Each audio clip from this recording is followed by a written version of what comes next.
Yes. My name is Terrie. I'm an alcoholic. Hello, everyone. My birthday is November 12th, 1984. I have a sponsor, and I sponsor, and they sponsor, and we're all here together doing this thing. We've circled up. That's pretty much how I look at it. There was a guy that I heard at a meeting just not too long ago, and he talked about really AA is kind of like this relay race. And we're all in this race. And when it's our turn to pass on the baton, we pass it back and it goes back. And when it comes back around to the front, usually our questions are answered. So being in this room with the history, with the people that I've seen here tonight, people I don't know, people that I'll get to know, people that do service, people I love, 3 coins in a fountain. It's a penny story, and you'll have to come to Fremont to hear the rest of that one. And that's kind of where it started for me. I got out of treatment. It was my first time. I went to Swarth and I came to Fremont because they said don't go there. So, I'm going to be the first place I'm going, right? And I've heard people say what they loved about it was that the loudness and the chatter in the room was louder than the voices in their head.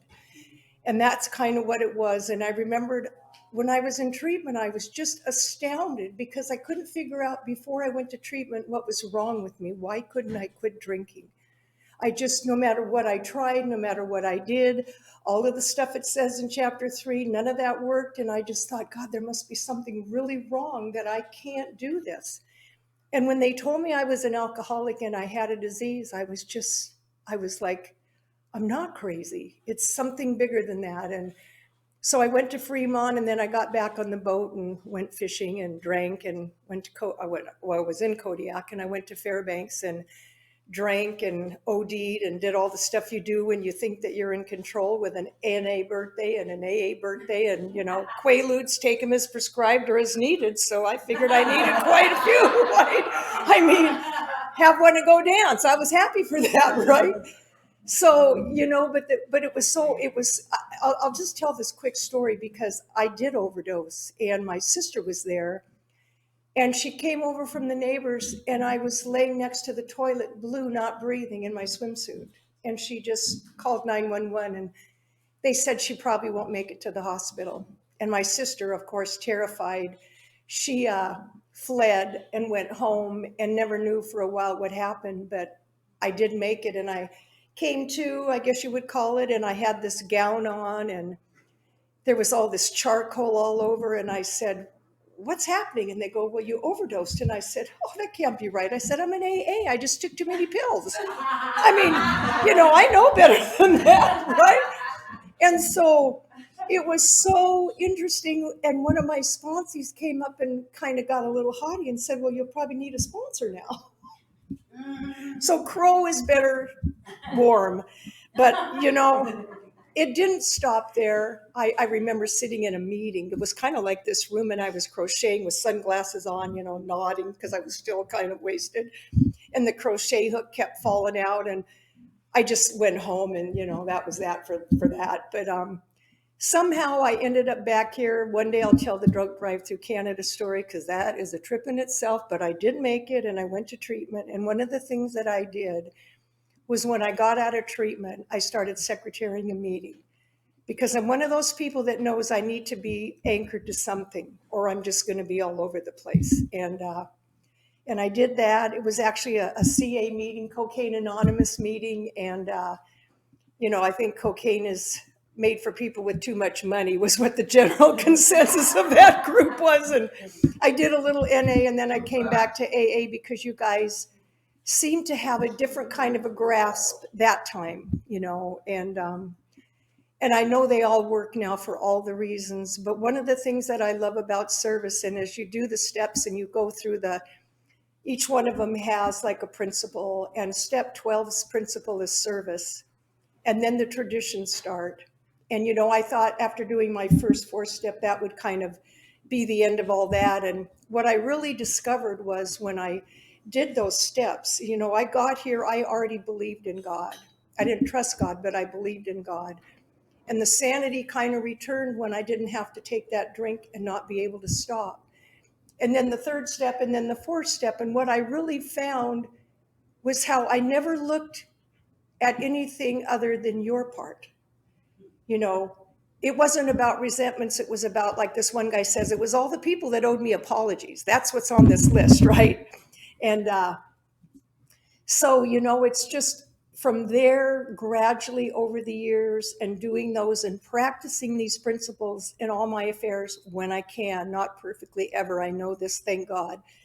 But what it's done is it's allowed me to have a little bit more of a conscious idea about what that means. I did a presentation on the third tradition a little while back. And when I was at this meeting, when Ralph spoke, Austria read something out of the service manual about the people that are around the corner and about the child being born today, who's going to be there for them, and I know people in this room do a lot of service, and it just blows my mind because each one of us do it in a different way. My specialty is kind of new people, and the more hopeless, the better God speaks through me, because that's the language of the heart. And it's this one meeting I go to now. I mean, I'm a Luddite. I have a flip phone. I have a smartphone, but it's not charged.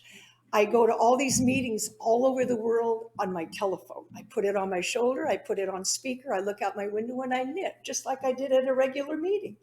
But I hear things from people all over the world like, it's not the step, or stay on the step, not the staircase. There's just people that I never would have got an opportunity to ever hear telling this story. And they welcomed me. And even though they can't see me, they let me share, they let me talk, they welcome me like we do in Alcoholics Anonymous. If there wasn't new people, I don't know what I would do. I went to one meeting and there were 585 people on this Zoom meeting, and most of them were newcomers, because it showed me that even though we're not meeting like this everywhere because of this last year that we've had, it was like people, after 1 week, people were on Zoom and everybody was figuring it out together because nobody really knew. I sure as heck didn't know, and I still don't know, and I don't care, basically. But I sure love it, right? And I know who to talk to Google. So, but it was amazing to me that they're talking, imagine us, or even imagine Bill. This is the thing I think of the most. Here he was in the hotel.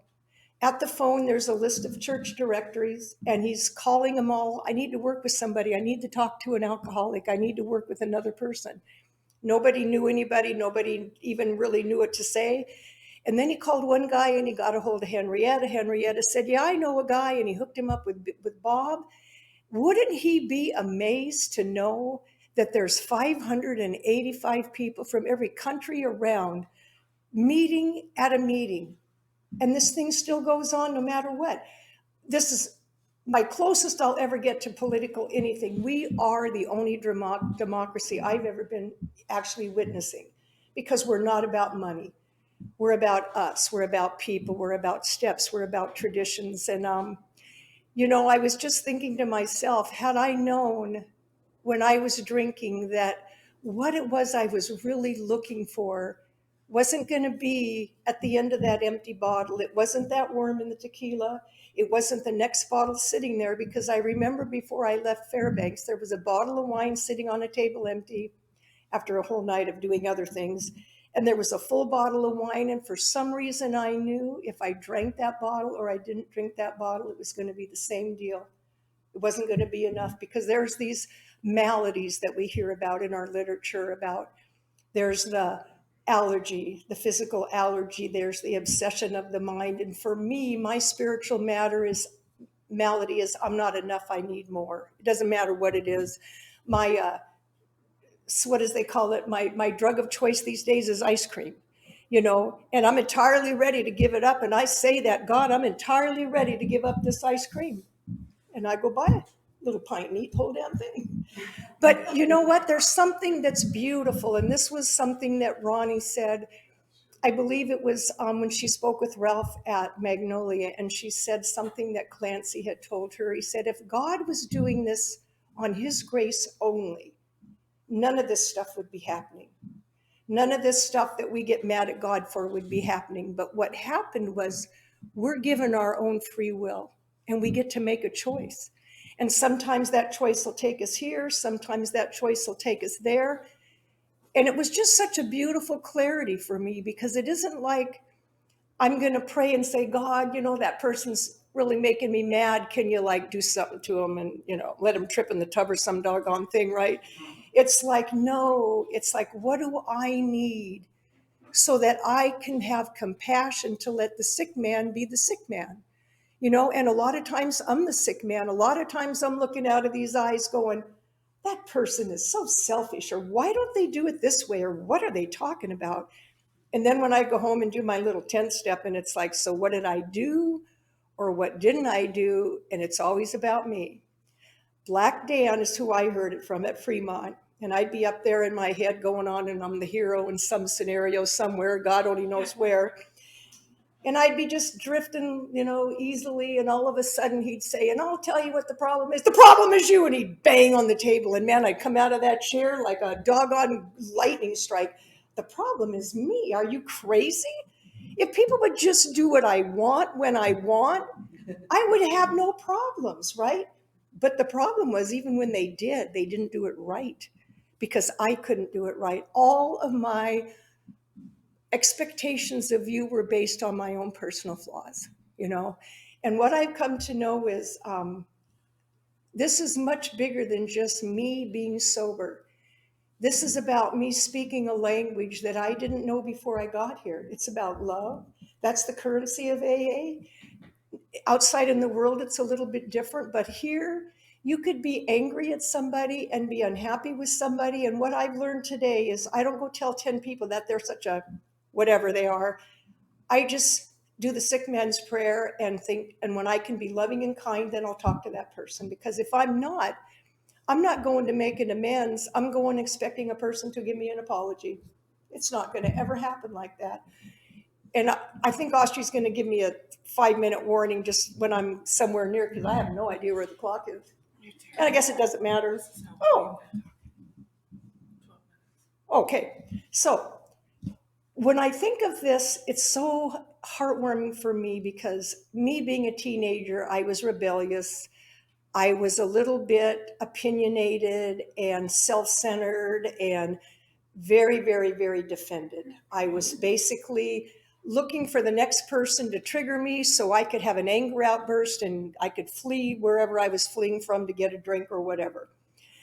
And my mom, the first time I drank, it was amazing, because I had come home drunk, and my stepdad was an alcoholic also, so this was not a new thing for her. But I came home, and I mean, I had been sick, and I was miserable. And the next day she got me up early, like 6 o'clock.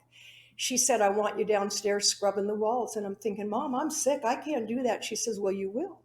And to this day, actually, I don't drink hard liquor. I can't even stand the smell. It's like, forget it.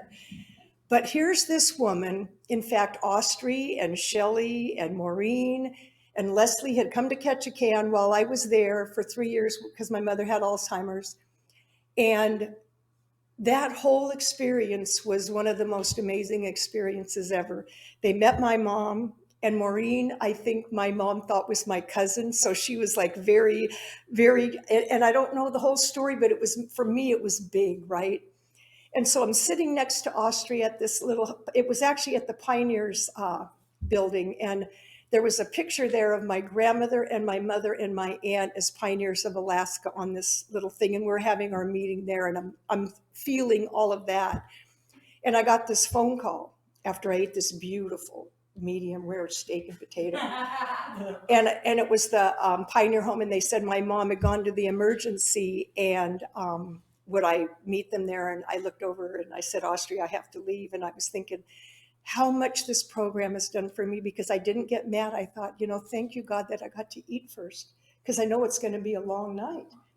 And so my mom had Alzheimer's, and so I was there, and I know her. And what ended up happening to me through her and the experience is mind-boggling, because basically what happened was I gave to her everything I wanted her to give to me.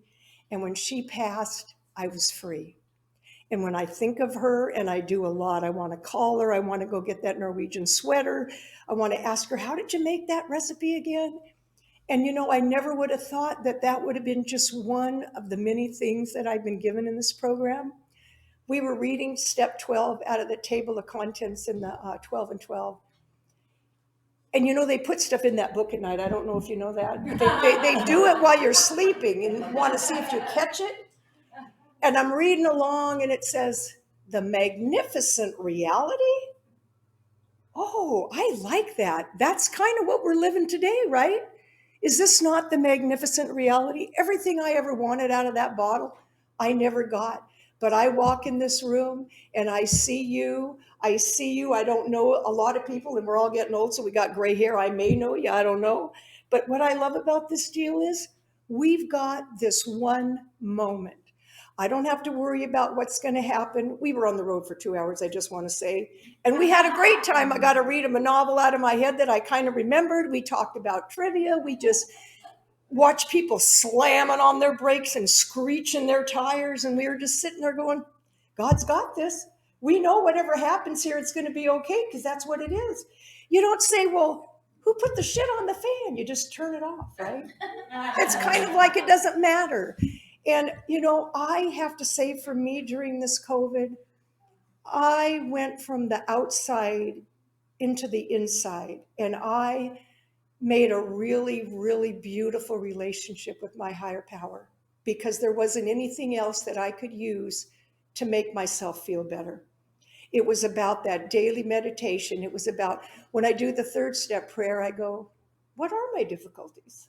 You know, really, what are my difficulties? What can I in my mind say my difficulties are? Well, one, of course, is procrastination and judgment and expectations.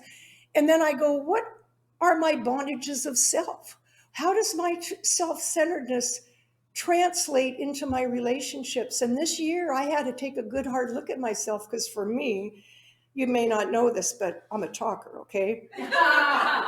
And I listened on Zoom and they couldn't see me and I didn't know who was going to do what when, so I just listened. But I've got 4 notebooks of people's sayings and then my response if I was going to share, what would I have said? And you know what it was? It was an incredible year for me. I'm lucky because nobody in my family, I have cousins that are sick with COVID and one of them didn't make it, but it's not my husband, my mother. I'm not in a condo in Florida. I mean, you know, there's a lot of stuff that I could go, well, poor me, but when you really look around at the world, what is this magnificent reality that we're a part of? I woke up in a good bed with a good mattress and a fan, and I had good coffee. And you know, I didn't get here exactly when I thought I would be here, but I got here exactly when I was supposed to be here. And look at here. Here we are. Everybody in this room, I've got like a little piece of you in my brick, in here, my tapestry. It's like, none of this did I do by myself. It's kind of like, I don't even know how to explain it, but what I can tell you is that I don't think anybody in here is worried about taking a drink today. Maybe in 20 minutes we might be because life is life. But we never have to take another drink ever. And we get to pass that on, our experience, strength, and hope, not quote by quote out of the book, our experience, strength, and hope spoken through the language of the heart. And here we are. So God bless and keep you.